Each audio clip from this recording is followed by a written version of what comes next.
Happy morning, students. So today we proceed with a new topic, coordination in plants.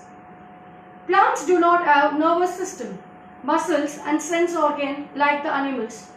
Still, they respond and react to various environment stimuli such as light, gravity, water, touch, chemicals, etc. All living organisms respond to environmental stimuli. Plants also respond to stimuli by secreting chemicals. In plants, control and coordination is done by chemical substance called plant hormone or phytohormone. So the plant exhibits some movements. So they show two types of movements. One type of movement is independent of growth. Example, movement of leaves in touch-me-not plants. So the scientific term will be Mimosa pudica, which is sensitive to touch. The other type of movement is independent on growth. Example, directional movement of seedling with root going down and stem coming up. Both these two types of movements are caused by the action of plant hormone called phytohormones. Plants coordinate their response against environmental stimuli by using hormones.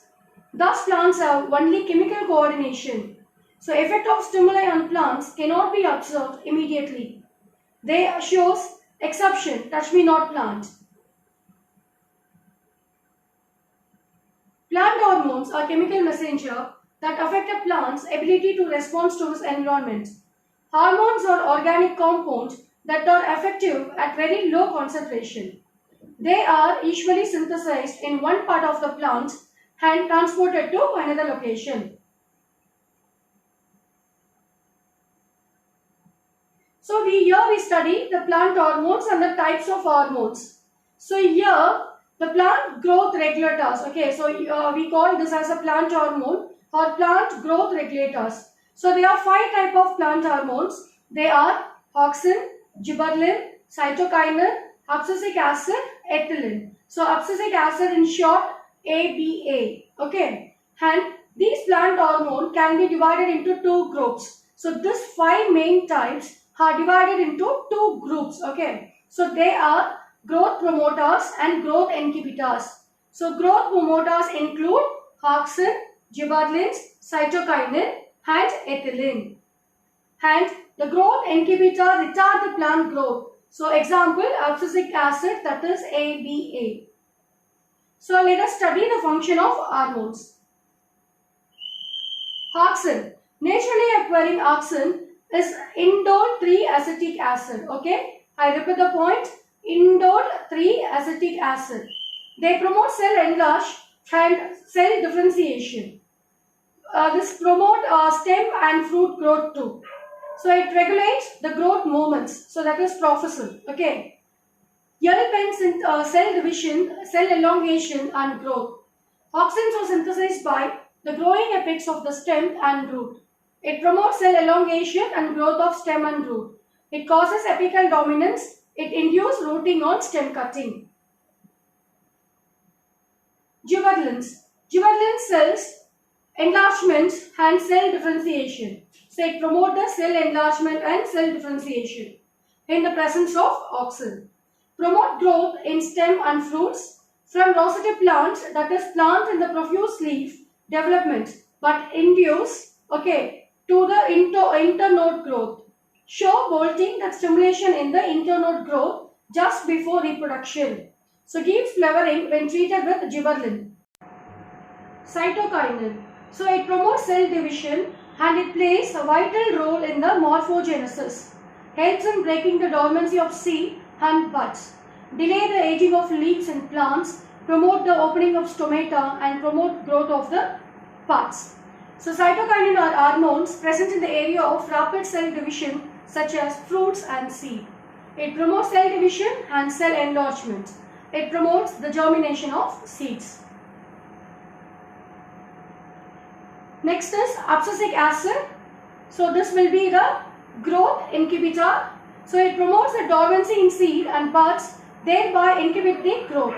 Promotes closing of stomata and these inhibits in the growth and affects wilting of leaf. Promotes the falling of leaves and senescence in leaf. So senescence will be like plant old age. ethylene or ethane. It promotes growth and ripening of fruits, helps in breaking the dormancy in buds and seed. So it stimulates the formation of lipids on layer, that is abscisic zone in leaves, flowers, fruit. So it helps in flowering and ripening of fruit. Ethylene is a gaseous plant growth regulator.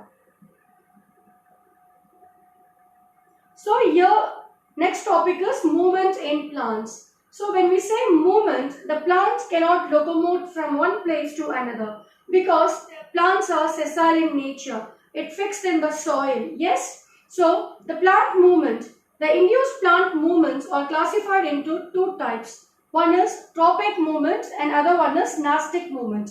Okay, so the movement in plants are of two main types. One is tropic and other one is nastic.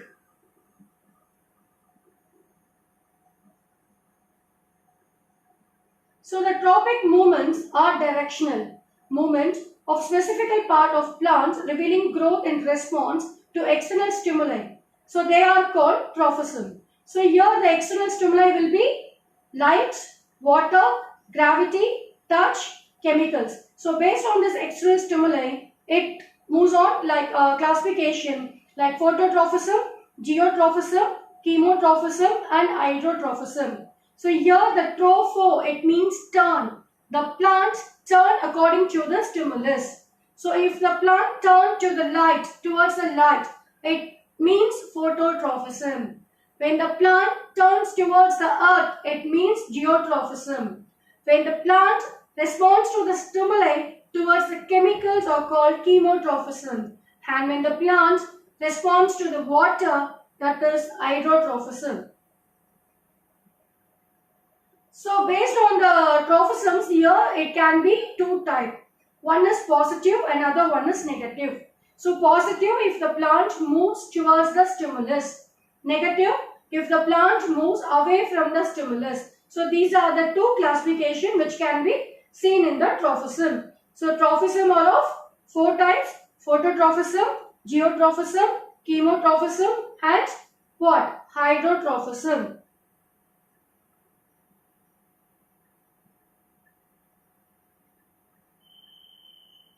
Phototrophism.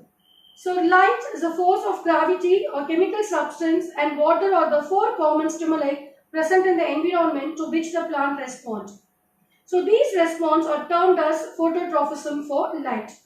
So phototrophism, photo it means light. Plant responds to light. So here the positive phototrophism and negative phototrophism. So the plant turns towards light, that is the shoot. Okay, the plants are divided into two systems. One is shoot system and other one is root system. This you undergone in the primary class itself.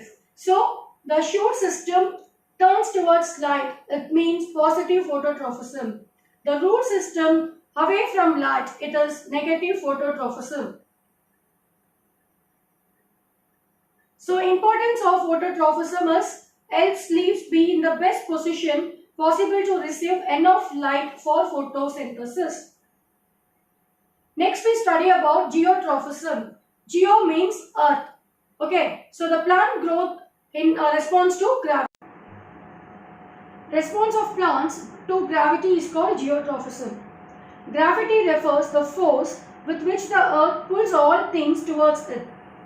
It acts in the downward direction. The plant parts respond to gravity by either moving towards or away from the earth. Okay, so this is called geotrophism. So geotrophism is like opposite to the phototrophism. In phototrophism, the shoot system moves towards the light and root system what? Away from the light. In geotrophism here, the root system moves towards the gravity and the shoot system away from the gravity. So importance of geotrophism. Pulls root down to anchor a plant. Roots can get needed water and minerals. Next we study about chemotrophism. The response of plant parts to chemical stimulus is called chemotrophism. So chemo, the term refers here chemical. For example, the response of pollen grain. The response of pollen grain when they fall on the stigma of a flower. a sugary substance is secreted by the stigma of a flower. When the pollen grains fall on the stigma, they respond to that sugary fluid and the pollen tubes are grown. So which passes through the style to reach the ovary. So to reach the ovary, there will be the synthesis of chemicals. So there will be the chemical reaction taken place. So here the positive chemotrophism towards high nutrient soil and the negative chemotrophism away from low nutrient soil. Example, growth of pollen tube towards the ovule. So importance of chemotropism is help control and regulate growth and development of plants. Next is hydrotrophism. The response of root of the plant towards water is called hydrotrophism. So here the movement by plants towards water. Okay, hydro refers to water. Positive hydrotrophism towards water and negative hydrotrophism away from water. Roots search for and grow towards water because it is needed for photosynthesis and to support cell structure. And next, we study about nastic movement. The nastic movement is one of the movement which can be seen in the plants. So the nastic movements are induced by external stimuli like light, temperature, touch. So they are not directional movements. So which are neither towards or away from the stimulus and does not depend on growth. For example, if we touch the leaf of the touch-me-not plant, what happened? Mimosa pudica, what happened?